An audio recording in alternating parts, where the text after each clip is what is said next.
une des idées qui est née assez rapidement a été aussi de consacrer un texte, qui sera donc désormais un autre chapitre, quand je ferai ce livre, à un aspect particulier de la violence génocidaire, la violence exercée sur les enfants, et plus généralement sur l'enfance en tant que telle. Donc je pense que c'est intéressant d'ailleurs de prendre vraiment cette notion de l'enfance en tant que telle. Parce que ça rejoint ce dont on parlait hier, peut-être cet aspect de futurocide.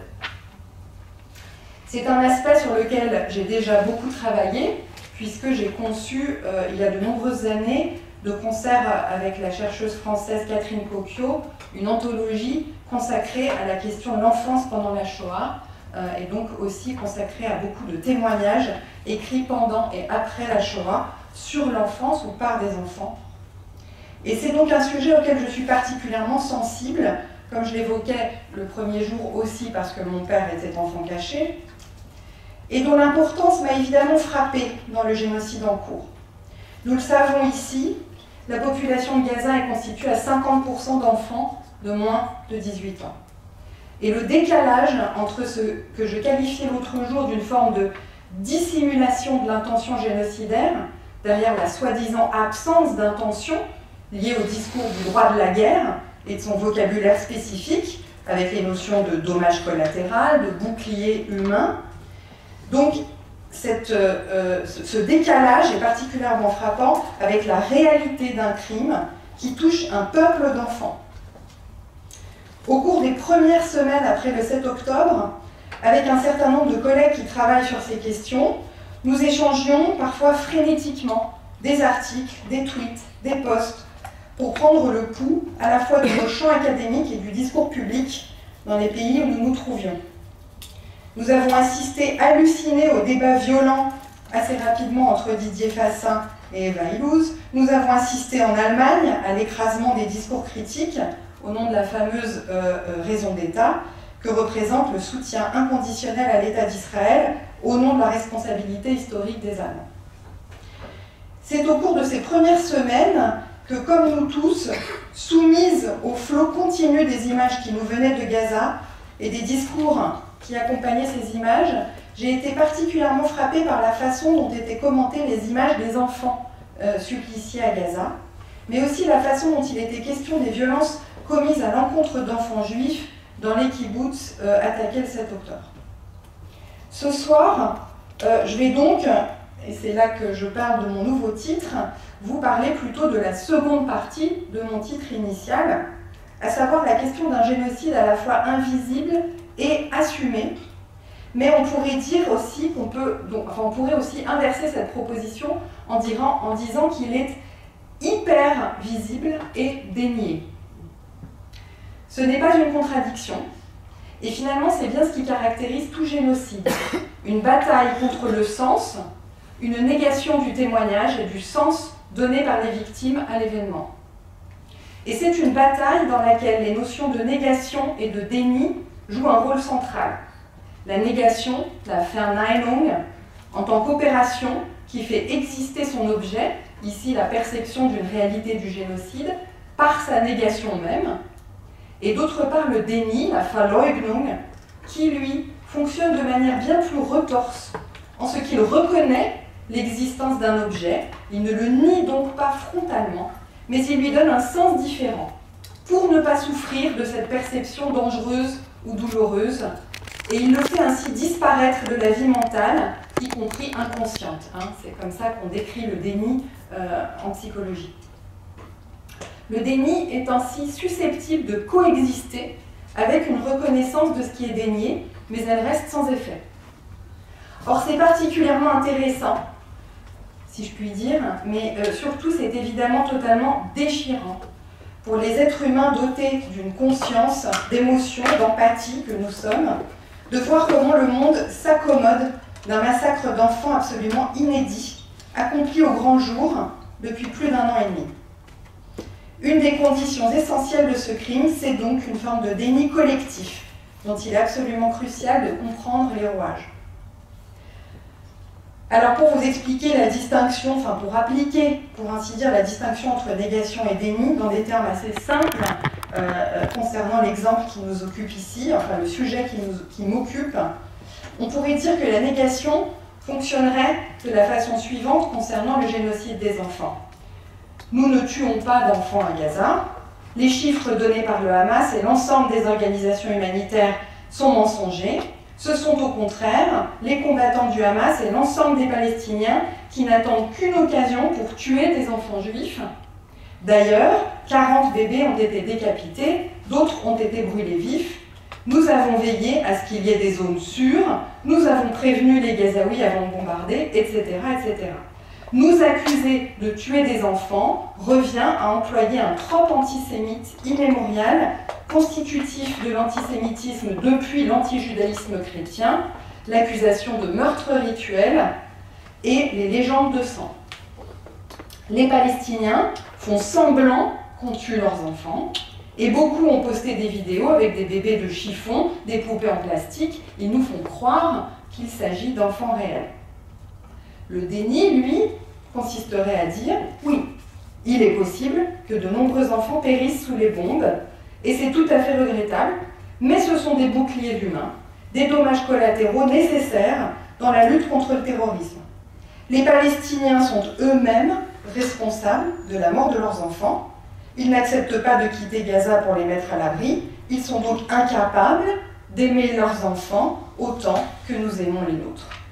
Mais notre intention n'est certainement pas de viser les enfants. Ce sont les Palestiniens qui les sacrifient pour apitoyer l'opinion internationale. Alors, à partir de quelques exemples, je voudrais maintenant essayer de comprendre comment de tels mécanismes sont possibles, non seulement pour la société israélienne, mais aussi pour nous qui sommes témoins indirects. Mais c'est bien donc en direct, témoins indirects donc, de ce génocide depuis 19 mois. Le petit parcours que je vais vous proposer est aussi destiné à répondre au plan méthodologique et théorique à cette question de la crise au sein de nos champs de recherche et disciplines que j'évoquais au départ. Donc il s'agit de répondre par ce qui a été suggéré hier, je crois que c'était Henri qui a dit cela, remplacer un devoir de mémoire par un véritable devoir de comparer, car c'est bien par la comparaison que nous sommes en mesure de penser les traits de singularité propres à nos objets. Je ne reviendrai pas ici sur toutes les réflexions qui ont déjà été proposées sur ce sujet, de la nécessité de la comparaison, et de sa place centrale dans toute démarche intellectuelle, à commencer par la démarche fondamentale de la conceptualisation elle-même. Je renvoie évidemment ici au classique de Deleuze et Guattari, qu'est-ce qu'un concept ? Pour ma part, si je consacre toujours une partie de mes recherches à des tentatives de réflexion théorique, une grande part de mon travail consiste aussi à penser à partir de textes ou d'images, des œuvres, des témoignages issus de l'expérience de la violence. Comparer, dans mon cas, c'est donc voir comment l'élaboration même de la mémoire se ferait un chemin à partir de ces textes et de ces images, et comment on peut les mettre en relation les uns avec les autres pour penser les relations des événements, des phénomènes historiques et de leur mémoire, et la manière dont l'une peut faire écho à l'autre, en s'y opposant ou au contraire en s'appuyant sur elle. Et donc je voudrais montrer encore une fois à quel point l'interdisciplinarité est nécessaire, à quel point il peut être fructueux de partir des objets culturels pour saisir les structures, les logiques plus vastes qui expliquent un phénomène de société comme le génocide. Alors en vous proposant ce parcours à travers certaines images, je voudrais m'interroger sur la mutation contemporaine du régime de visibilité. L'autre jour, quelqu'un faisait remarquer après mon exposé, je crois que c'était vendredi dernier, tiens, c'est tout de même intéressant de voir que ce ne sont pas toujours les événements qui mènent à formuler des idées, mais ce sont aussi parfois des idées, des représentations culturelles et l'imaginaire même, les émotions collectives, qui peuvent aussi expliquer en partie les événements historiques, les choix politiques, les subjectivités. Je dirais que c'est d'autant plus vrai depuis quelques décennies, avec l'apparition des réseaux sociaux et d'Internet, et le fonctionnement d'un monde hyper connecté. Le régime du visuel qui caractérise la circulation hyper rapide, immédiate des photos, des images, change absolument tout, y compris évidemment les formes de violence qui s'exercent, la façon dont elles s'exercent. L'omniprésence des images et de leur circulation a donc un effet sur les formes mêmes de la violence. Comme je le faisais remarquer vendredi, la négation et les stratégies d'euphémisation et de camouflage, jusque dans le langage pour cacher le crime, détruire les preuves, effacer les traces, empêcher le témoignage, ont fait place dans notre monde hyper-connecté à la circulation d'une information en temps réel et à des formes de témoignage quasi instantanées, simultanées, qui peuvent être diffusées partout dans le monde. J'ai essayé de réfléchir à cette question il y a quelques années après avoir vu le film extraordinaire « Eau argentée » du réalisateur syrien Osama Mohamed et de la poétesse kurde Simaf Bedircian. Dans ce film extraordinaire, le réalisateur entrelace des images trouvées sur YouTube, filmées par les manifestants de la révolution syrienne, avec des images tournées par les bourreaux dans les geôles d'Assad, des bourreaux torturant notamment des enfants. Petit à petit, il introduit les images et les textes de la poétesse kurde avec laquelle il est entré en contact alors qu'elle était enfermée dans la ville de Homs assiégée. À eux deux, il propose un témoignage collectif qui nous guide, nous, les spectateurs extérieurs, entièrement livrés à ce flot d'images violentes. Ils ordonnent ces images, ils les montent, ils les recadrent. Et donc, ce flot est passé au filtre de leur subjectivité à tous les deux, au sein d'un récit qui nous permet véritablement de les voir. Simav, d'ailleurs, comme le rappelle Osama Mohamed pendant le film, signifie l'eau argentée, et c'est évidemment un jeu sur l'idée du bain argentique ou du révélateur pour développer une photo. Ils forment donc à eux deux une chaîne testimoniale. Donc Simav, Osama en exil, et enfin nous, qui voyons les images donc qu'ils montrent par cette chaîne permettent de rendre visible la destruction de nature génocidaire, en partie du régime d'Assad. Comme le rappelle Yassine El-Hadj-Saleh, il y a cette perspective, il y avait cette perspective, on peut heureusement parler au passé, cette perspective vers l'infinité d'un régime syrien se maintenant dans ce délire, et là la notion de Dirk Moses de sécurité permanente convient très très bien à mon avis, donc cette idée de se maintenir sans cesse pour l'éternité dans une purification permanente d'un peuple potentiellement ennemi au pouvoir.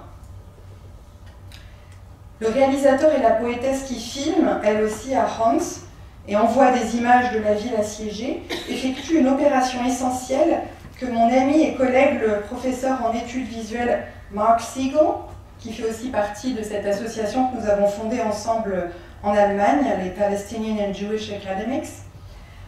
Donc lui, Marc, analyse, en partant d'un texte de Serge Danet, une différenciation entre un régime du visuel et un régime de l'image.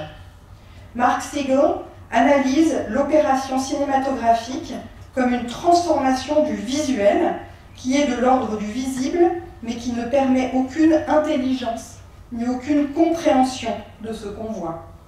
Ainsi, par exemple, des images de massacre et d'horreur, mais aussi des clichés visuels. On peut voir symboliser une victime absolue, mais qui ne permet pas de saisir la nature de la violence. Et donc il analyse la transformation de ce régime du visuel en image comme une forme de représentation véritablement appropriée, subjectivée par le sujet, pour être ensuite regardée par quelqu'un, par un destinataire, ce qui est là tout le sens aussi de la transmission testimoniale.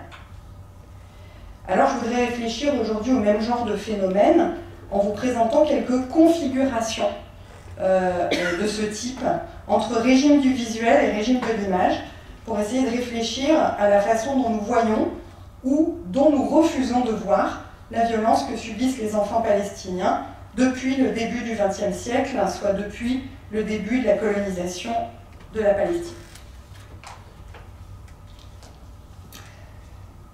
Ça me permettra aussi de réfléchir encore, de revenir à cette autre question qu'on a abordée au cours des 3 soirs précédents, de l'instrumentalisation de la mémoire de la Shoah, qui est omniprésente dans ces exemples, vous le verrez, et des phénomènes d'aveuglement auxquels elle peut mener. notamment à travers l'adoption de la définition de l'antisémitisme de l'IHRA, que j'évoquais, qui a donc été en partie élaborée par un historien comme Yehuda Bauer. Donc, je vais d'abord vous proposer des exemples liés directement au 7 octobre, puis un autre exemple récent qui date d'avant octobre 2023 et qui concerne le scandale, donc encore un de ces scandales dont l'Allemagne a le secret, que j'évoquais hier. Ces dernières années, les scandales se sont multipliés. Donc l'énorme scandale autour de l'exposition d'art contemporain de la Documenta à Kassel et des accusations d'antisémitisme auxquelles elle a donné lieu. Alors déjà, je voudrais faire une petite précision. Comme j'ai préparé ça aujourd'hui, j'ai demandé à un merveilleux étudiant qui m'assiste, Félix Serrier, auquel je rends hommage, de me préparer ce PowerPoint. Il a pris les titres de mes fichiers pour en faire des titres. Voilà, et j'avais pas le temps de changer ça, donc des fois ne vous laissez pas perturber par le titre, c'est parfois un peu décalé, un peu bizarre. On a fait ça très vite, donc voilà. Mais merci Félix quand même. Donc, je vais revenir sur cet exemple de la Documenta, puis je vous montrerai, si on a le temps, ce qui n'est pas sûr, une galerie d'images qui illustre la continuité de la violence exercée contre les enfants en Palestine, mais aussi le fait qu'il y ait ce régime à la fois d'hyper et d'invisibilité. Donc d'hypervisibilité et de déni. Cela me permettra peut-être, donc si on a le temps, de réfléchir à la violence continue exercée à l'encontre des enfants. Et donc ce sera, comme je l'annonçais tout à l'heure, une autre façon peut-être de répondre ou de réfléchir à cette remarque faite hier concernant le futur aussi. Alors je parlais donc de cette frénésie qui était la nôtre un peu de temps après le 7 octobre. Et donc c'était le 21 novembre 2023, très peu de temps après le début du génocide, donc, je trouve ce post sur Facebook, sur le compte de Johann Sfar. Alors, ce sont des captures d'écran que j'ai faites ce jour-là. Cette image a depuis disparu. Je ne suis même pas sûre que j'aurai vraiment le droit de la montrer. Ce sera à vérifier plus tard. Elle ne se retrouve pas dans le livre qu'il a ensuite publié concernant le 7 octobre, l'enquête qu'il a faite ensuite en Israël, etc., qui s'appelle, je crois, « Nous vivrons ». Oui. C'est ça? Voilà. Alors, donc, il s'agit de deux dessins l'un au-dessus de l'autre. Comme c'est une capture d'écran, j'ai pas pu... je l'ai fait très vite ce jour-là, je pensais pas que ça allait disparaître, mais en fait ça a disparu, j'ai pas eu le temps de faire mieux. Donc voilà, c'est une image l'une au-dessus de l'autre, donc vous voyez que la première image, en fait, le bas se retrouve là, à droite. Donc, il faut les mettre l'une au-dessus de l'autre, pour ainsi dire. Et donc, Johann Sfar, avec cette image, réagissait à une lettre ouverte, donc le titre, c'était un papier publié dans la New York Review of Books, lettre ouverte sur l'utilisation abusive de la mémoire de l'Holocauste, signée par parmi les meilleurs historiens actuels de la Shoah. Pas seulement des historiens d'ailleurs, des chercheurs sur l'histoire et la mémoire de la Shoah, notamment Omer Bartov, Christopher Browning, Michael Rosberg, que j'ai évoqué plusieurs fois déjà depuis le début de ces conférences, Alan Confino, Amos Goldberg, Dirk Moses, Ras Segal. Et donc, je cite un extrait de l'article qu'ils ont publié alors. On comprend pourquoi de nombreux membres de la communauté juive se souviennent de l'Holocauste et des pogroms antérieurs lorsqu'ils tentent de comprendre ce qui s'est passé le 7 octobre. Les massacres et les images qui ont suivi ont fait ressurgir la mémoire collective profondément ancrée d'un antisémitisme génocidaire alimenté par l'histoire récente des Juifs. Donc c'est le sujet de la conférence que j'ai donnée jeudi, en gros, condensée en quelques phrases. Cependant, continue-t-il, faire appel à la mémoire de l'Holocauste obscurcit notre compréhension de l'antisémitisme auquel les Juifs sont confrontés aujourd'hui et déforme dangereusement les causes de la violence en Israël et en Palestine. Donc Johann Spar fait référence en faisant ce dessin. Alors, est-ce que vous arrivez à lire? Non. Alors, il va falloir que je le lise. Je prends un petit micro. Donc, il réagit à cet article et il dit « Le 7 octobre, 2 adolescentes se réfugient au kibbutz Alumin pour échapper aux tueurs. Ils les poursuivent. L'une d'elles est abattue dans sa course, l'autre, à bout de souffle, se recroqueville au sol. Pendant 20 longues secondes, on la voit supplier son assassin. Il finit par l'abattre d'une balle dans la tête, à bout touchant. En voyant ces images muettes sur les enregistrements des caméras de surveillance du kibbutz, tous les Juifs, écrits en majuscules, que je connais, ont pensé à la même photo de la Shoah par balle. Du monde entier, des Juifs ont mis sur le web cette photographie. Ivan Orod, 1942, nazi qui exécute une femme juive et son enfant. Alors, j'ai mis aussi la photo elle-même. Voilà, donc Félix a mis le titre « La Shoah par balle ». Ce qui est très intéressant, et là ça fait référence aussi à ma première conférence sur la distinction entre crimes de guerre et crimes de génocide, entre droit international humanitaire et droit pénal international, c'est que figurez-vous que cette photo illustre l'article Wikipédia « Crimes de guerre ». J'ai trouvé ça très intéressant parce que s'il y a bien une photo qui illustre justement la dérive et le devenir génocidaire de la guerre des nazis, c'est bien cette photo.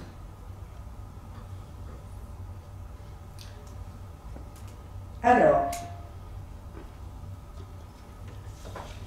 ensuite, quelques semaines plus tard, je reste abonnée à un site, réseau, voilà, qui s'appelle Academ, dont je me sens souvent assez éloignée au plan politique, mais où il y a souvent des choses très intéressantes, voilà, sur plein de sujets qui concernent les études juives. Et donc sur ce site était proposée une discussion entre notamment Stéphane Bou, Michael Prazan, qu'on voit ici, et puis un autre spécialiste du cinéma, Jean-Baptiste Torel. Et donc, dans ce débat, ce qui est très frappant, alors, il est question de la même scène, ou d'une autre scène, enfin en tout cas, d'un combattant du Hamas qui vise une jeune femme, une adolescente, donc violée puis massacrée devant une caméra. Donc Michael Prazan affirme qu'il ne veut pas voir cette image, qu'il refuse de la voir, qu'il refuse de voir ces images. Ce que les sous-titres ne mentionnent pas, c'est qu'il dit violée, puis massacrée, puis dépecée devant une caméra. À ma connaissance, voilà, ça n'a pas eu lieu. Alors, dans ce long entretien, il est donc également question de cette image de la Shoah que je vous ai montrée avant, parmi d'autres, comparée avec les films partagés par les combattants du Hamas lors des attaques du 7 octobre, donc entièrement à travers ce filtre d'un trophée du bourreau et du perpétrateur, de l'exécutant. Alors c'est intéressant parce que dans l'entretien, il est question aussi des images que Tzahal a refusé de montrer, tout en disant qu'elle n'avait montré que les images les plus supportables, faisant donc entendre par là aux journalistes et aux hommes politiques du monde entier qui avaient été invités à voir ce montage de 45 minutes, donc montage à partir des vidéos, qu'en fait on les préservait des images d'atrocités insoutenables, à commencer donc par ces fameux 40 bébés décapités dont on a tellement entendu parler, y compris par Joe Biden, donc un véritable massacre des innocents digne d'Hérode, mais qui, comme nous le savons, n'a pas eu lieu.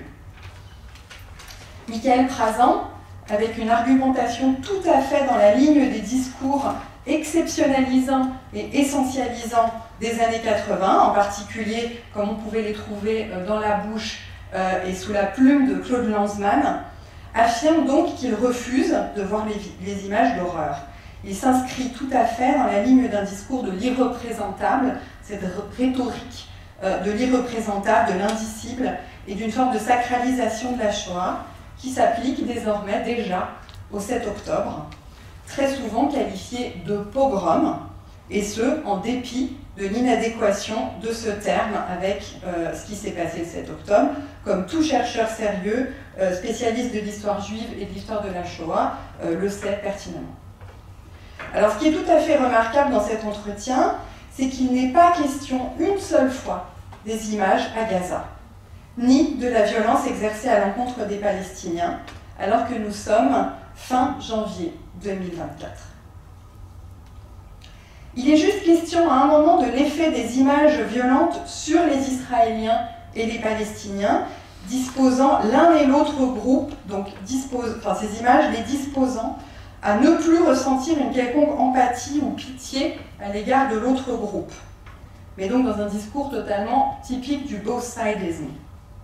Mais ce qui est opposé, c'est donc d'une part une violence barbare de combattants qui ne sont que des sauvages sanguinaires assoiffés de viol, comparés aux islamistes de Daesh et leurs vidéos trophées de ces dernières décennies, et de l'autre côté, ce qui est juste qualifié de bombardement. Les Palestiniens sont sous les bombes israéliennes, je crois. Il est juste question de ça. Il n'y a même pas d'agent, il n'y a pas de sujet, voilà. La mémoire de la Shoah, son fonctionnement monodirectionnel et exclusif, place bien d'un côté des vies dignes d'être pleurées, les vies juives, et de l'autre, des victimes d'une guerre juste contre une barbarie terroriste rejetée dans une forme d'inhumanité. Mais ce déni du sens même de ce que signifie le fait de bombarder une zone dont la population est composée à 50% d'enfants, coexiste avec une forme de négation. C'est tout de même un entretien de plus d'une heure où il n'est donc pas du tout, pas une seule fois question des Palestiniens, sauf dans la phrase que je vous ai rapportée.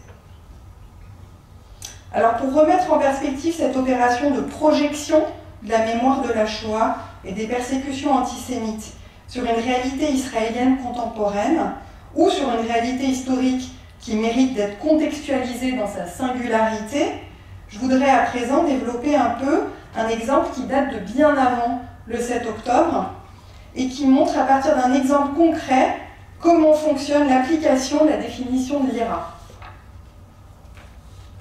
Alors, application de cette définition qui revient à un déni de la violence subie par les enfants palestiniens, et ce depuis les années 20. Alors, je rappelle que la Documenta 15, donc la 15e édition de la Documenta, en 2022, a été le théâtre d'un scandale d'une ampleur incroyable, puisque plusieurs œuvres ont été taxées d'antisémitisme, dont l'une en partie en raison, mais encore une fois, avec des accusations d'antisémitisme qui ont sorti l'analyse de l'image en question, qui était une grande fresque réalisée par un collectif indonésien appelé Taring Padi. Donc c'était une grande fresque réalisée il y a déjà plus de 15 ans et qui avait déjà circulé dans le monde entier. Elle n'a absolument pas été contextualisée et comme je l'évoquais lors de ma première conférence, l'antisémitisme était complètement dépolitisé, c'est-à-dire sorti de son contexte historique et n'était pas analysé comme l'emploi d'un vocabulaire indéniablement antisémite, mais qui s'applique à des réalités différentes qu'il faut contextualiser. Or là, ce n'est pas du tout ce qui a été fait, ça a été donc, cette espèce d'accusation d'antisémitisme qui, dans la presse, a pris une ampleur complètement folle. Il y a quand même eu ensuite un rapport, ça a fait un tel scandale, le fait que ces images et ces œuvres aient pu être montrées, qu'il y a eu un rapport et toute une commission d'enquête qui a rendu un rapport d'expertise concernant notamment la manière dont les commissaires avaient travaillé, dont le collectif indonésien qui avait été invité à être commissaire de l'ensemble de cette exposition avait travaillé. Et donc voilà, je ne peux pas maintenant rentrer dans les détails, Moi, je vais m'arrêter sur un autre exemple que je trouve extrêmement intéressant pour le sujet qui nous occupe, puisqu'il concerne des représentations d'enfants. Donc pendant la Documenta 15, avait également été invité un collectif, les archives des luttes des femmes en Algérie, documentant le mouvement féministe algérien des années 1962 aux années 90. Leur exposition présentait un numéro de la revue Présence de femmes de 1988, consacré entièrement au conflit israélo-palestinien, c'est comme ça que c'est formulé dans ce numéro. En juillet 2002, donc alors que ce journal était exposé, alors je voulais commenter aussi les travaux, les images, les dessins de cet artiste, je les mentionnerai simplement, parce que j'aurai pas le temps, mais en tout cas, donc voilà, c'était exposé en été, en juillet, jusqu'à ce qu'intervienne le RIAS, R-I-A-S, de la région. Alors le RIAS, qu'est-ce que c'est? C'est la Fédération allemande des centres de recherche et d'information sur l'antisémitisme, qui a été mise en place en 2018 à Berlin, et qui est un système de signalement fondé sur la participation de la société civile, qui recense les incidents antisémites, en particulier ceux qui ne sont pas punissables pénalement. Donc cette association et cette fédération sont financés par le délégué du gouvernement fédéral à la vie juive et à la lutte contre l'antisémitisme et par le programme appelé « Vive la démocratie » du ministère fédéral de la famille, des personnes âgées, des femmes et de la jeunesse. Une experte, je crois que c'était un expert de cette branche locale du RIAS, a signalé au journal conservateur juif Jüdische Allgemeine des illustrations potentiellement problématiques dans cette revue, notamment les dessins de Burhan Karkoutli et de Naji Al-Ali. Alors Naji Al-Ali, je l'ai montré juste avant, c'est très connu, je pense que la plupart d'entre vous connaissent cette figure de Hamdallah.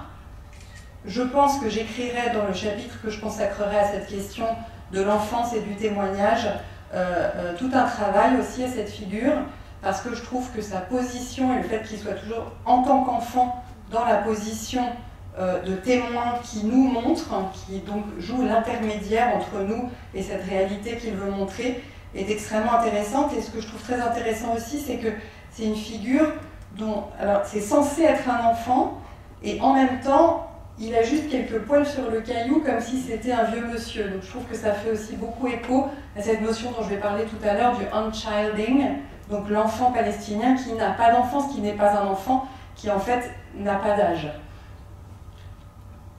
Alors voilà, donc ça c'était Al-Ali. Donc, on avait ces dessins, et le rapport final qui fut commandité, donc, que j'évoquais à l'instant, à la suite de la Documenta, a conclu qu'un dessin de Naji Al-Ali contenait des codes visuels antisémites. Pardon, me rajuster. Et que d'autres éléments pouvaient être interprétés comme antisémites en relation avec Israël. Il faut entendre les guillemets à chaque fois, hein, c'est des termes voilà, consacrés pour parler de l'antisémitisme selon la définition de l'IRA, hein, cette classification qui en fait vient à assimiler toute critique antisioniste à de l'antisémitisme à partir de certains exemples, et ici ils sont vraiment mis en application sur l'analyse de ces images. Tandis que l'interprétation antisémite des dessins de Karkoutli divisait le comité. Donc ça, c'est les dessins de Karkoutli, dont il va être question maintenant. Alors, c'est deux dessins. Donc, ce sont deux dessins d'un artiste syrien, Burhan Karkoutli, qui illustre des nouvelles de l'écrivain palestinien Ghassan Kanafani. Alors, ils illustraient un recueil de nouvelles de cet auteur qui était intitulé « Les enfants de Ghassan Kanafani ». Il s'agit de nouvelles écrites principalement après la guerre de 1967, donc publiées en 1977, le recueil, et donc publié après la guerre de 67, après donc le renversement à Naksa, durant l'émergence d'une littérature de la défaite. Les récits, situés entre 1936 et 1967, dépeignent l'expérience des enfants palestiniens, ceux sous mandat britannique, les enfants des camps, expulsés en 1948, et ceux ensuite sous l'occupation après 1967. Ces textes concis alternent entre narration à la troisième ou narration à la première personne, adoptant soit la perspective d'un enfant décrivant sa vie au camp, soit celle d'un enseignant observant les enfants. La plupart de ces nouvelles sont humoristiques, avec une ironie particulière, mimant l'innocence des enfants nés au camp.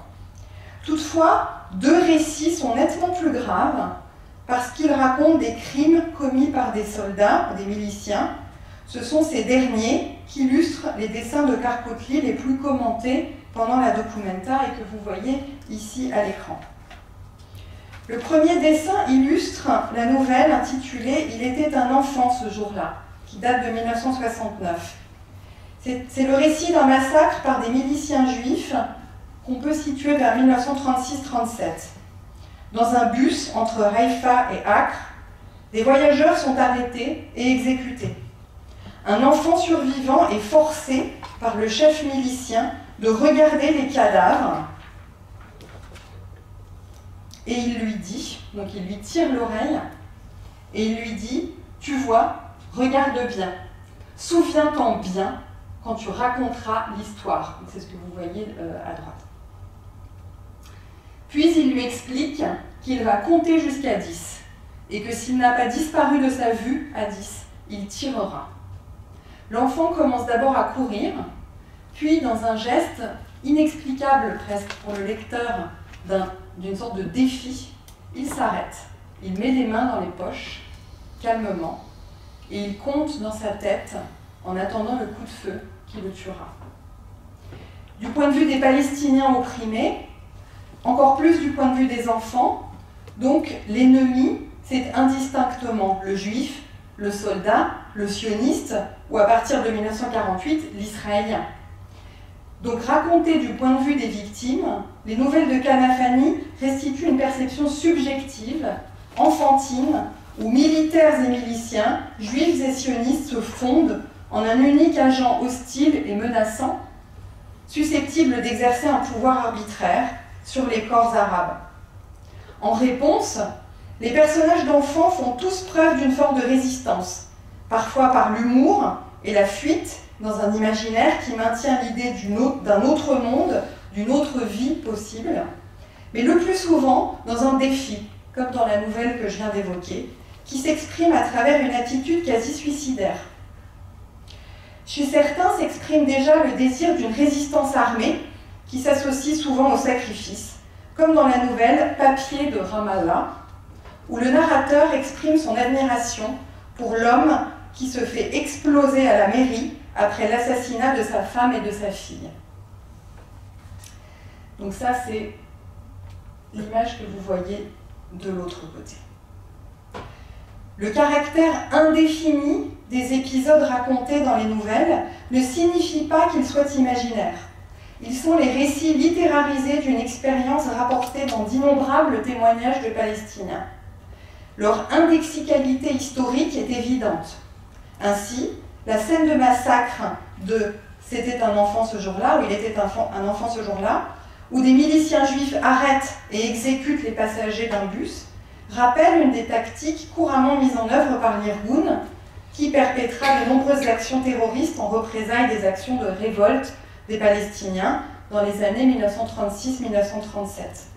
Et d'ailleurs, on peut faire une parenthèse ici en revenant à cette idée du terme de pogrom.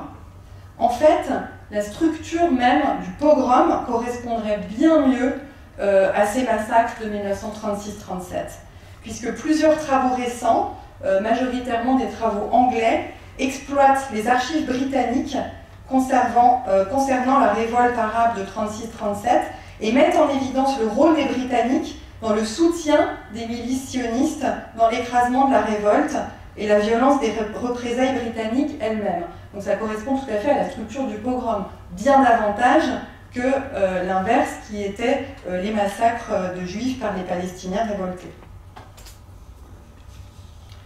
Quoi qu'il en soit, même si la nouvelle « C'était un enfant ce jour-là » contient des indices, il est impossible pour un lecteur moyen de dater précisément les scènes de massacre racontées ou d'identifier avec certitude la nature des bataillons juifs dont il est question, à moins d'être un lecteur palestinien qui connaisse les noms de villages ou de villes évoqués en relation avec les épisodes précis d'affrontements, de révoltes armées, d'expulsions, de massacres durant la période entre 1929 et 1956.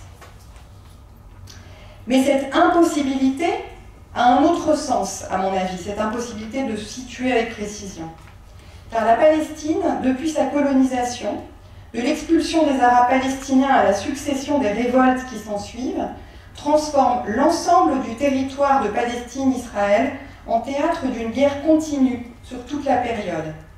Au sein de ce continuum, chaque épisode de violence est susceptible de prendre une valeur emblématique.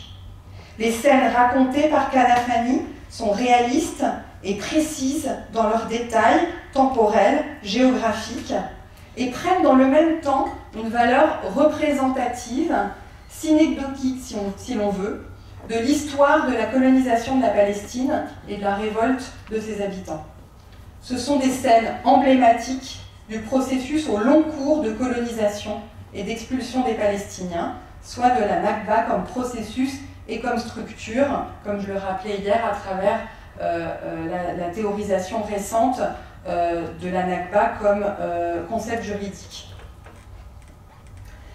Dans une autre nouvelle du recueil Les enfants de Hassan Kanafani, le continuum d'oppression, de lutte pour la nourriture, pour l'éducation, pour la survie et de violence vécue par les Palestiniens, y compris à l'intérieur de la famille, est appelé par un autre narrateur enfantin la période d'hostilité, un temps où la seule vertu susceptible d'être maintenue est celle de veiller à sa propre survie.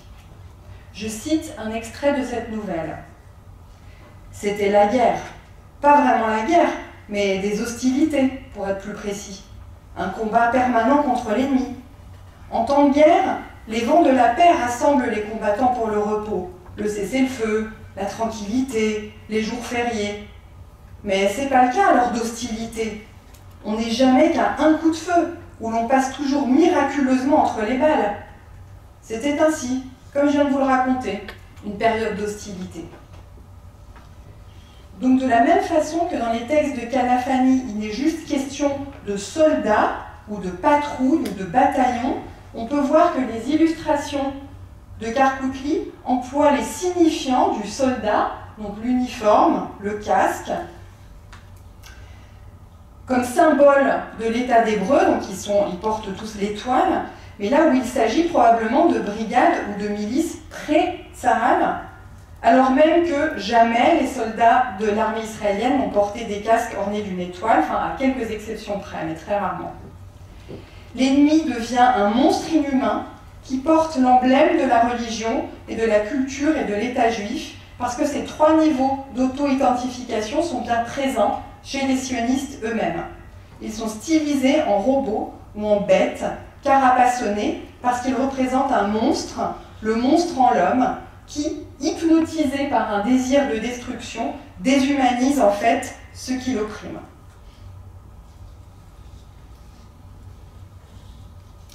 Donc le second dessin que j'évoquais, qui illustre la nouvelle papier de Ramallah, qui a été écrite en 1956, raconte donc, cette nouvelle raconte un autre massacre à travers le récit d'un narrateur de 9 ans qui témoigne d'humiliations et de meurtres commis par les soldats juifs contre des Palestiniens sur la route de Ramallah à Damas.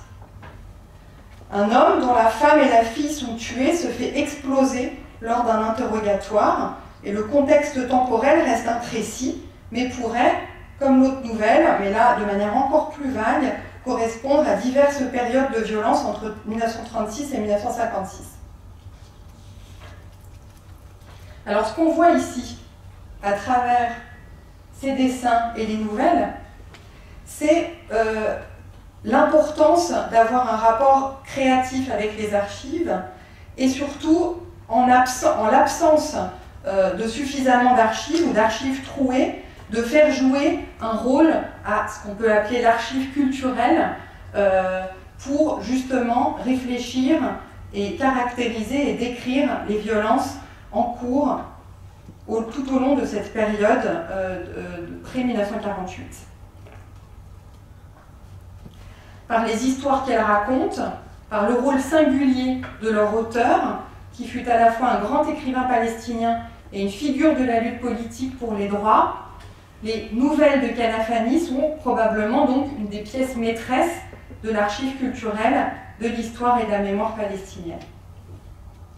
Alors je rappelle qu'au cours de son parcours, donc il fut notamment rédacteur en chef du journal du FPLP, donc il fut une des plumes de la lutte armée, mais son engagement se traduisit surtout par son activité d'enseignant auprès des enfants des camps de réfugiés de l'UNRWA. Il a commencé à enseigner d'abord à Damas, puis au Koweït, ce qui explique une relation privilégiée avec les enfants palestiniens. Son attention à leurs préoccupations spécifiques. Et donc, il a décrit comme très peu d'autres auteurs ce sort singulier des enfants arabes de Palestine pendant la colonisation, victimes et témoins des expulsions massives et des formes de violence et d'humiliation, puis le quotidien des enfants dans les camps.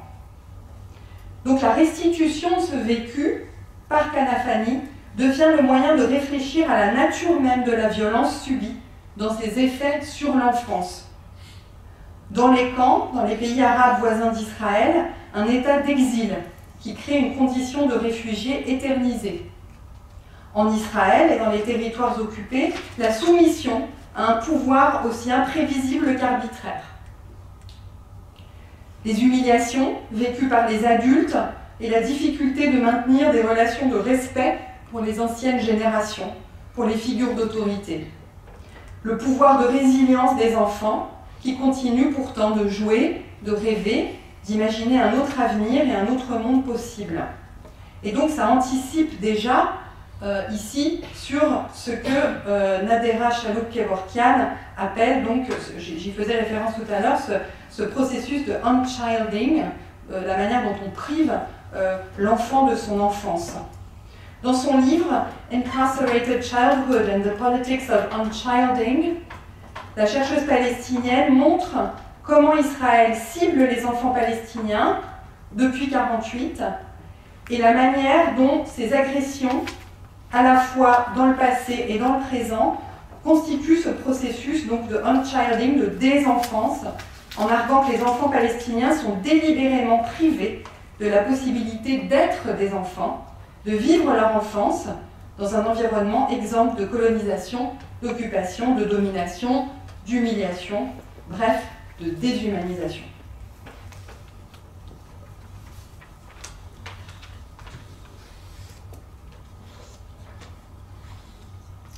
Ce qui me semble très intéressant aussi de souligner, puisque je parle des nouvelles de Kanafani et ensuite donc de ces dessins qui les illustrent, un des traits les plus marquants de ces nouvelles, c'est que du coup la poétique de l'enfance qu'il invente pour répondre à cette situation et à ce problème de ce processus de unchilding, c'est une poétique de la résistance. Mais cette résistance n'implique pas forcément une lutte violente, bien au contraire. Dans « C'était un enfant ce jour-là », la lutte s'exprime par un refus. Refus d'obéissance, refus de fuir en cédant à la terreur, et refus, et c'est ça qui est très étonnant et très important, je pense ici, refus de devenir le témoin messager réduit à son rôle de victime impuissante. L'enfant choisit de mourir pour préserver sa dignité. La résistance et la lutte visent à la préservation d'une valeur plus précieuse que la survie elle-même. Et dans beaucoup de textes de Kanafani, la résistance est indissociable de l'art du conteur, maîtrisé à la perfection par des figures de narrateurs, souvent gouailleurs ou ironiques, qui semble s'adresser à un lecteur collectif, celui des Palestiniens en exil. Le rire, parfois déroutant, des personnages devient l'expression d'un refus de la victimisation, comme dans Papier de Ramallah, où le jeune narrateur, dans une situation d'humiliation et de danger extrême, puisqu'il est donc face à un fusil, littéralement, est pris d'un rire irrépressible face aux miliciens. En se référant à un article critique de Kanafani sur le rôle de la pratique littéraire comme résistance, Revka Abou-Remaileh, une amie et elle aussi membre des Palestinian and Jewish Academics, parle de l'effet Kanafani pour désigner cette forme de rire située entre l'ironie et le sarcasme, née de situations tragicomiques et dont hériteront des artistes palestiniens de la génération suivante, post-accord d'Oslo. On peut par exemple penser à un cinéaste comme Elias Suleiman. Là où la plupart des récits des Palestiniens ont été exclus du genre du témoignage traumatique, la poétique de Kanafani s'oppose précisément au genre des récits de persécution et semble se soustraire d'emblée aux conséquences traumatiques de l'expérience de la victime. Alors évidemment, c'est du wishful thinking, on ne peut pas s'en exempter, mais il y a ici une lutte qui s'exprime par la création artistique. Buran Karkoutli a donc illustré les nouvelles de Kanafani sur les enfants palestiniens, publiées en 1977, je le rappelle, sous ce titre « Les enfants de Bassam Kanafani ». Cette œuvre est devenue un classique, se trouve dans beaucoup de bibliothèques palestiniennes. Tous les amis auxquels j'ai pu parler l'avaient, ou avaient en tout cas un poster ou une image tirée de ce recueil. Et elle fut reçue donc aussi comme un livre tant sur les enfants que pour les enfants, à cause de son thème, mais aussi l'esthétique accessible de Karkoutli. Donc celui-ci rejetait les catégorisations occidentales de son style et disait avoir créé un art arabe enraciné dans les traditions du Proche-Orient, libéré d'influences coloniales. Ces représentations d'enfants, tantôt candides, tantôt résistants, sont devenues emblématiques de la révolution palestinienne post-1967. Alors, ce que je trouve très intéressant, la recherche que j'ai menée en travaillant sur cette histoire du scandale de la Documenta et ses accusations d'antisémitisme, c'est que ce qui a été passé complètement sous silence dans le rapport concernant notamment ces œuvres, c'est le parcours même de Karkoutli, qui a illustré à la fois l'engagement pro-palestinien dans le nationalisme arabe, donc un engagement transnational, mais aussi la condition des réfugiés de la diaspora palestinienne, puisqu'il a travaillé au Liban avant de s'installer à Francfort en 1970. Donc là-dessus, le rapport reste silencieux, alors même que Karkoutli, finalement, joue un rôle très important aussi dans la mémoire palestinienne en Allemagne. Le film Träume des Malers Karkoutli de 1988, donc les rêves du peintre Karkoutli, documente sa conception artistique et son engagement pendant la première intifada, montrant la dimension internationale de la cause palestinienne et ses liens avec d'autres mouvements anticoloniaux, et notamment en Allemagne.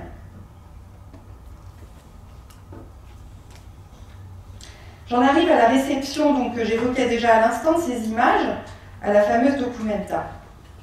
Il n'est pas exagéré de dire que personne ne s'est donné la peine de se confronter à ces œuvres, tant la réception allemande était occupée à lutter contre ce qu'elle considère comme son plus grand problème, à savoir l'antisémitisme des autres. Ainsi, fin juillet 2022, le RIAS, que j'évoquais tout à l'heure, commente les dessins. Les images reflèteraient deux stéréotypes typiques de la haine des Juifs. Premièrement, le stéréotype typique de l'antisémitisme lié à Israël, qui présente les soldats et l'État d'Israël comme des tueurs d'enfants robotiques, donc déshumanisés. Et deuxièmement, l'image typique de l'anti-judaïsme, qui présente les Juifs comme coupables du meurtre rituel d'enfants. Pour conclure, l'expert du RIAS propose une interprétation plus détaillée du premier dessin de Bullan Karkutlu. Je cite l'article de la Jüdische Allgemeine qui cite lui-même le spécialiste du RIAS. Selon le RIAS Hessen, on aperçoit à l'arrière-plan des images un charnier qui rappelle les images de la Shoah. Vous voyez là les bras qui dépassent au fond. Cela établit d'une part un lien suggestif avec le garçon menacé qui finira probablement lui aussi dans ce charnier. D'autre part, le langage visuel utilisé évoque un renversement des rôles entre les victimes et les bourreaux. La Shoah est ainsi banalisée et un parallèle est établi avec le conflit au Proche-Orient. Il était frappant de constater que les personnes identifiées comme des soldats israéliens menaçaient principalement des garçons et des adolescents. Fin de la citation. Alors on pourrait penser qu'une telle utilisation de la grille de lecture proposée par l'IRA, qui est quand même déjà très problématique, mais là en plus on voit qu'elle est poussée à un degré presque caricatural, donc on aurait pu penser qu'une telle utilisation pour caractériser ces images serait inacceptable pour toute personne qui s'intéresse sérieusement à ces questions, qu'il s'agisse d'un journaliste ou d'un chercheur. Pourtant, cette analyse a été reprise sans remise en question dans la presse et dans les déclarations d'autres organisations. Cette interprétation est profondément marquée donc par le souvenir de la Shoah et semble voir dans toute représentation d'un événement historique impliquant d'une manière ou d'une autre des personnes juives, israéliennes ou non, une référence au génocide des Juifs, et si nécessaire, de manière anté-rétrospective. Donc le paradoxe que j'évoquais au départ avec l'image, le dessin de Johann Sfar et cette lettre collective publiée dans la New York Review of Books, condamnant une certaine tendance à la comparaison abusive. Et donc on a là le paradoxe d'un droit unilatéral à la comparaison en matière de mémoire de la Shoah, à savoir que toute violence contre des Juifs ou des Israéliens peut être comparée à la Shoah ou à des pogroms, alors que toute comparaison entre la violence commise par l'État d'Israël contre les Palestiniens et la Shoah est tabou. Un charnier rappelle la Shoah parce que la Shoah est si présente dans la mémoire collective qu'elle est reconnaissable dans toute image de violence de masse, tandis que son index historique est non seulement méconnu, mais carrément nié. Le génocide des Juifs devient l'alpha et l'oméga de la pensée historique. Le fait qu'il soit possible de s'y référer en dehors de toute contextualisation, par une simple projection, lui confère un statut mythique et ahistorique, qui lui confère donc aussi un pouvoir capable d'effacer l'historicité d'autres processus, tels que la colonisation de la Palestine et l'histoire de la violence anti-palestinienne. Donc ce déni ne concerne pas seulement l'histoire de l'expulsion des Palestiniens, mais toute l'histoire de l'occupation, la Nakba en tant que processus.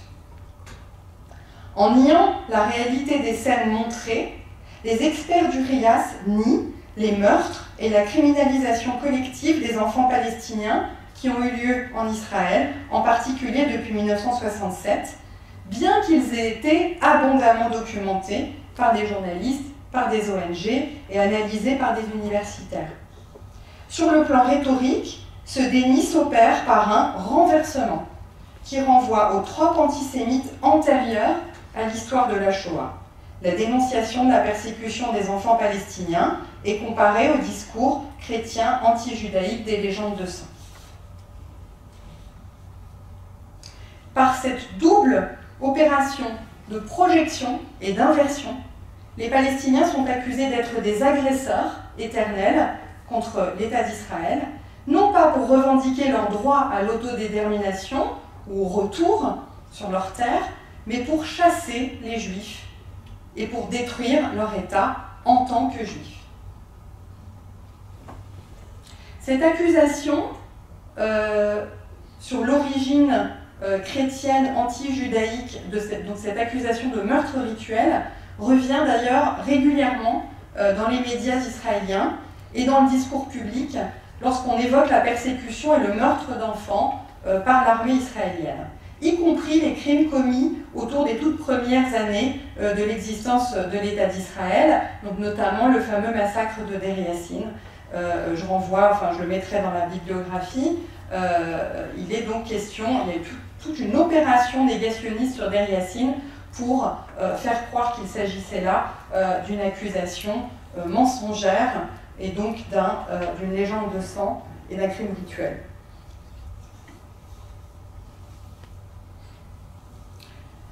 Je renvoie aussi à, alors ça court toujours dans le discours israélien, ou pro-israélien, et donc je renvoie à un texte de février 2025 d'un spécialiste chercheur sur l'antisémitisme qui s'appelle Norman Goda. Il a publié un texte qui s'appelle The Genocide Libel, How the World has Charged Israel with Genocide.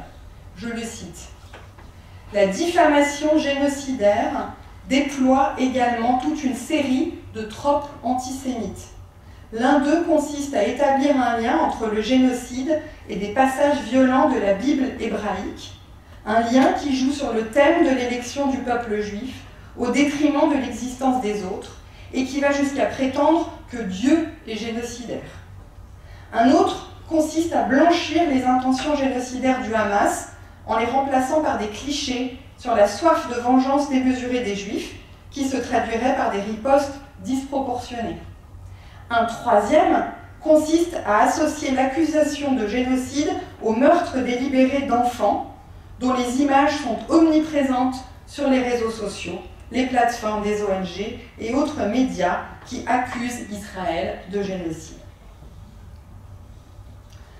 Alors le comité d'expertise scientifique de la Documenta n'avait toutefois pas repris telle quelle l'interprétation projective dont je viens de parler. Elle avait notamment remis en question l'interprétation selon laquelle la diabolisation des soldats juifs ou israéliens serait antisémite.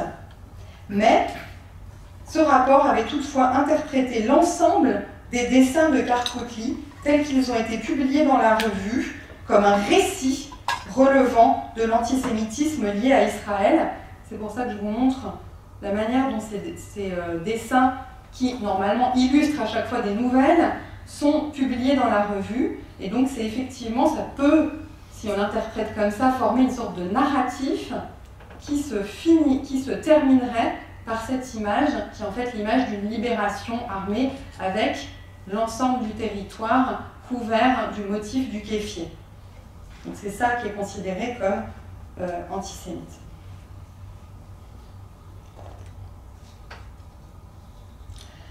Alors donc, pour conclure sur cet exemple, l'interprétation proposée par ce comité, qui a rédigé le rapport après la Documenta, est un excellent exemple du mécanisme d'inversion qui sous-tend la définition de l'IRA, et par conséquent de la violence épistémique qui caractérise la réception allemande. Hanan Toukan, une chercheuse spécialiste en Visual Studies, qui fait également partie de mon association, a récemment analysé les formes de violence épistémique auxquelles sont exposés les Palestiniens en Allemagne à travers cet exemple de la Documenta. Elle postule que, je la cite, « la forme persistante de violence épistémique institutionnelle à l'encontre du savoir palestinien est considérée comme acceptable parce qu'elle ne se manifeste pas par la violence physique extrême que nous observons actuellement à Gaza. Mais elle est nécessaire pour permettre le dernier degré de violence contre le savoir et les personnes qui a lieu à Gaza, qui a lieu sur place. Ces deux formes de violence existent dans un continuum. Et on ne peut que lui donner raison quand on voit le degré extrême de la violence policière qui se déploie depuis le 7 octobre en Allemagne, notamment à l'encontre d'enfants au cours des manifestations en Allemagne, des manifestations dites pro-palestiniennes. Et on a même vu des articles publiés où on accusait les Palestiniens ou les Arabes d'utiliser les enfants comme boucliers humains. Donc on a vraiment trouvé ce terme, y compris pour caractériser la présence des enfants dans des manifestations dans les rues de Berlin. Alors depuis 19 mois, nous sommes nombreux à attendre en vain cette image qui, comme celle du petit Aylan Kurdi, allait bouleverser le monde et le sensibiliser au moins un temps concernant la violence à Gaza. En août dernier, Hala Alian, écrivaine, poète et psychologue clinicienne palestino-américaine, a publié dans le Guardian un article sur l'indifférence persistante du monde face aux images d'enfants palestiniens mourants. Je la cite. En mai, lorsque la photo d'un enfant décapité à Rafah a circulé, une amie m'a envoyé un SMS. C'est la photo. C'est la photo. Maintenant, le monde va crier. Pour beaucoup d'entre nous, c'était la réalité ces derniers mois. Attendre l'image qui ébranlera la complaisance et la complicité. Attendre l'image si bouleversante qu'elle sera indiscutable. Un enfant en bas âge amputé, un corps déchiqueté, une fillette suspendue au mur d'un immeuble. Et elle ajoute, nous attendons toujours. C'est donc à ce « nous attendons toujours » que je voudrais consacrer les dernières minutes de cet exposé. Je vais regarder combien de minutes il reste. Il n'en reste pas du tout. Je vais donc me contenter de vous montrer ces images rapidement, pour que vous les ayez en tête. Alors, ce que je voulais vous montrer, en vous montrant toutes ces images-là, c'était de dire finalement que, au moins depuis 2000, où il y a eu ce meurtre en direct, enfin filmé, ça a été diffusé très très rapidement, cette vidéo, ce meurtre de Mohamed Al-Doura, depuis 2000, ces images n'ont cessé de circuler et d'être montrées. Presque tous les ans, on avait une image emblématique avec la mort d'un enfant sous les balles de l'armée israélienne. Alors, celle-ci date de 2013, a défrayé la chronique, donc elle a beaucoup choqué parce que c'était un soldat qui avait posté sur Instagram cette image. Ensuite, je voulais aussi vous parler des enquêtes de Forensic Architecture qui ont consacré plusieurs de leurs enquêtes à ces meurtres d'enfants qui ont donc toujours, la plupart du temps, même toujours été niés par l'armée israélienne. Je voulais aussi vous parler de cette figure extraordinaire d'Ared Tamimi. Je sais que je ne le prononce pas bien, mais j'y arriverai pas. Voilà. Et je voulais aussi vous parler du cas de Mohamed Tamimi. En fait, ils sont cousins, ils sont cousins éloignés, ils vivent dans le même village, leurs histoires sont profondément liées, donc je voulais vous parler de ces figures très importantes. Ensuite, l'histoire des enfants en cage à Hébron en 2017.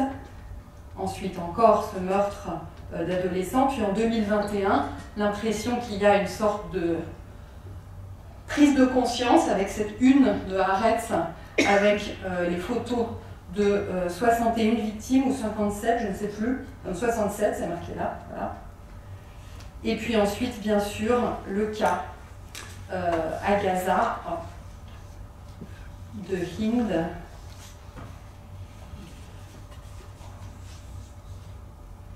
Et voilà, et je voulais donc finir en vous parlant de ce que j'ai évoqué au début, qui est ce passage du régime du visuel au régime de l'image, en plaidant pour le fait, parce qu'en fait, moi je n'arrive plus à voir ces images, à les regarder, c'est très difficile. Et donc ce que j'évoquais au sujet du film de Osama Mohamed et Sivan Bedirtian, c'est donc ce passage par la médiation d'un témoin ou d'une subjectivation artistique. Et donc je voulais à la fin évoquer ces extraordinaires dessins de Mazen Kerbaj, un artiste libanais qui documente depuis le 7 octobre le quotidien médiatique sur Gaza, avec voilà, ces images assez extraordinaires, ces dessins. Voilà, vous commentez ce dessin en particulier, avec cet appel à une véritable vision, donc un regard capable de voir, et non pas seulement de percevoir sans comprendre. Voilà. Et puis, je voulais donc aussi, et je le ferai dans le livre, revenir sur les formes très spécifiques que prend la destruction génocidaire à Gaza en tant que ciblant les enfants, en radicalisant différents aspects déjà à l'œuvre au cours du processus de la Nakba comme continuum, et qui évidemment prend un tour complètement différent encore à travers la destruction physique généralisée, et notamment donc la question des amputations massives et de la réduction que j'avais déjà évoquée au cours des conférences précédentes, la réduction à de la chair, Ashla, hein, ce concept également proposé par Nadera Chaloub-Kevorkian pour parler de cette destruction des enfants aussi en tant qu'humains et en tant qu'enfants. Alors je crois que je vais m'arrêter là parce que nous sommes arrivés au bout de cette séance, mais j'espère qu'on pourra, au cours de la discussion, encore peut-être évoquer certains points. Et puis je vous renvoie surtout à ce travail en cours et au fait que je publierai bientôt le texte dans son intégralité avec ses autres aspects. Je vous remercie.